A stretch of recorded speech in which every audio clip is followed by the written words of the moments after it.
South African President Cyril Ramaphosa says his new multi-party coalition government will prioritize economic growth.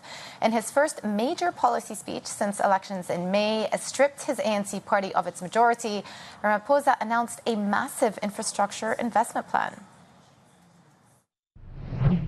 We will pursue a smart industrial policy that focuses on the competitiveness of our economy and that incentivizes businesses to expand our exports and to create jobs.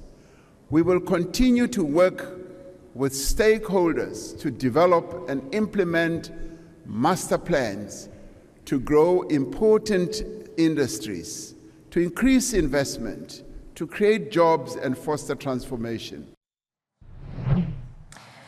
For more on this, Bloomberg's Africa correspondent Jennifer Zabasajja joins us from Johannesburg. Jen, he talks about this master plan to get the economy going again.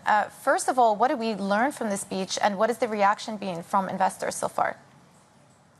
Well, Joumanna, considering this was the other big speech that we were paying attention to, and I think if you just take a look at, that was just a clip of what one part of what the president was saying.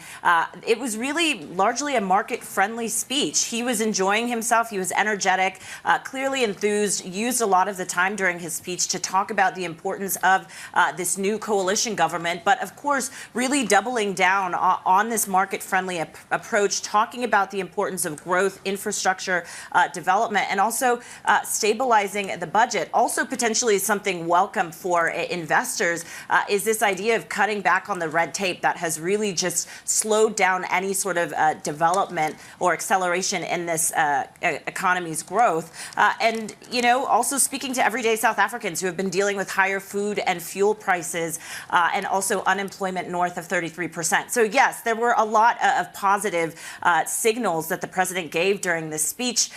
Investors did want to see some sort of coalition government working together, and it seemed like that was the direction and the tone that he was giving last night. The big test, though, will be whether or not we actually see that play out. But right now, it's seeming like it's a relatively positive response.